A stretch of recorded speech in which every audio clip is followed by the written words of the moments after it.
Today's topic is on taxonomy. So what is taxonomy? Before we jump into what it is, here's a question for you. Why do we put things into categories, such as food? So like Mexican food, Asian food, Italian food, or music with the genres, pop, R&B, rap, country, rock. Okay, the answer is organization. By grouping things and putting things into categories, it helps us to stay organized, even if we're the most unorganized person on the planet. You still have a system because you still know where stuff is. So you are somewhat organized, just not like what other people think organization should be. All right, so taxonomy.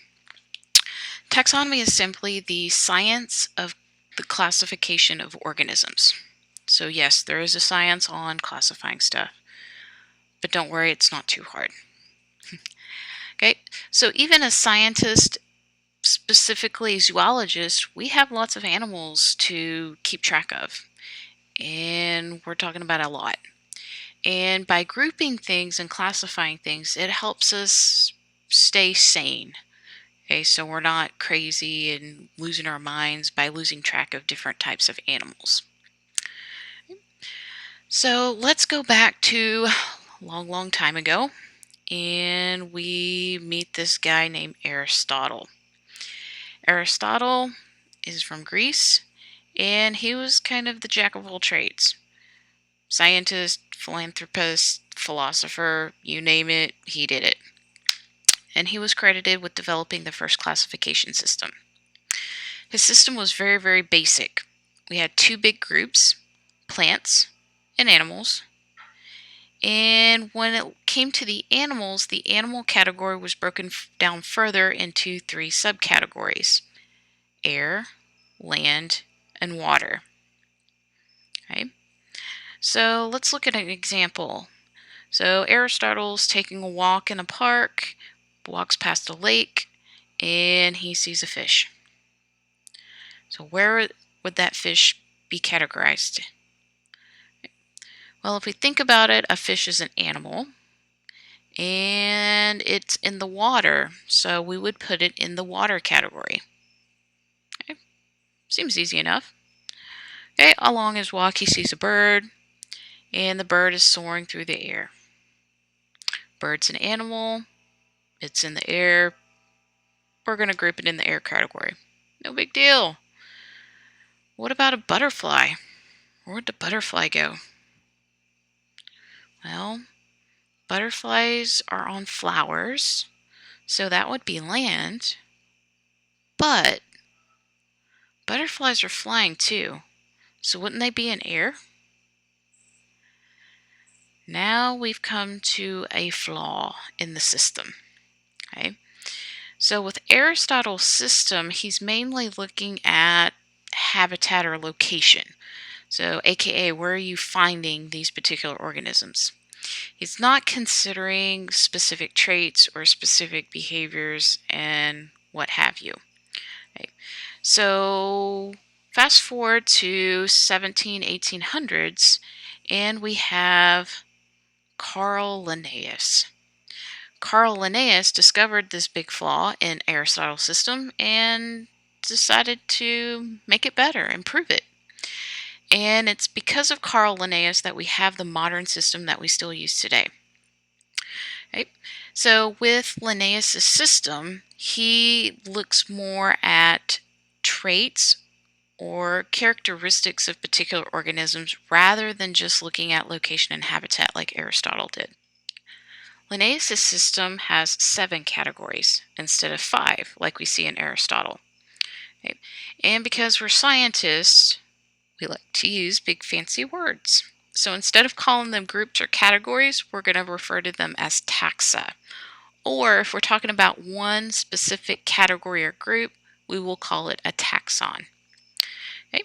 So the 7 categories or the 7 taxa in Linnaeus' system are kingdom, phylum, class, order, family, genus, species.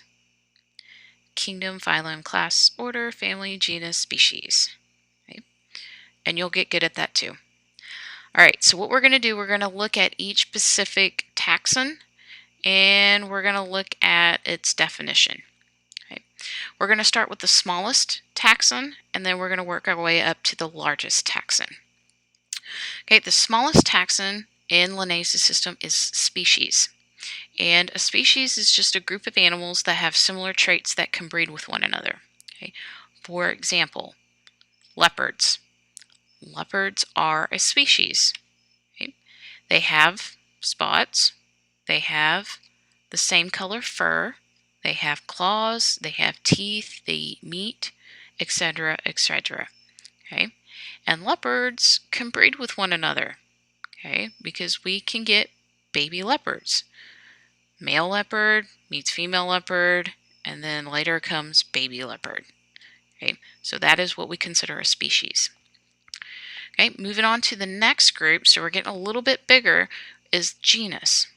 So a genus is simply a taxon that includes all of the similar species.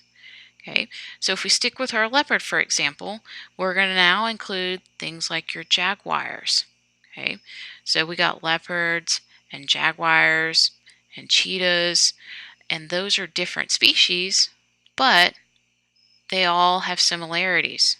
Okay, so each of those three species, they're going to have spots. They have similar color fur. Okay, they have claws, they have teeth, they eat meat, etc., etc. Okay, now we're going to move to the next largest taxon, and that is going to be family. Okay, and family is very similar to the way that we use the term between us humans. Okay, a family is just simply a group that includes similar genuses together. Okay, so feline.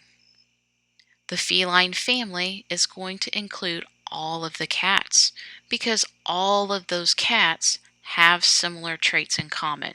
Okay, whether it's a house cat, whether it's a lion, a tiger, a leopard, a cheetah, a jaguar, etc., etc.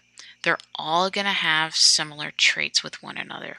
Okay, thus we include them in the feline family. Okay, all right, next we're going to the next largest, which is order. And order is going to include similar families. Okay, so now we're looking at multiple families that have similar things in common. Okay, let's move on to our next largest. Okay, then we have class. Okay, class is going to include multiple orders in that particular group. Okay, so you can kind of see how we're going from smallest to largest here because it's getting bigger and bigger. But the key thing here is similar traits or similar characteristics. Okay. Now we're going to move up to the next biggest taxon, and that is going to be phylum. And then phylum is going to include those classes that have similarities with one another. Okay. And then our largest category of them all, our largest taxon, is going to be kingdom. And kingdom is going to include all of the phyla that have similar characteristics. Okay? And for us, in this particular course this semester, we are talking about kingdom Animalia, the animal kingdom. Okay? So there we have it with the 7 taxa within Linnaeus' system.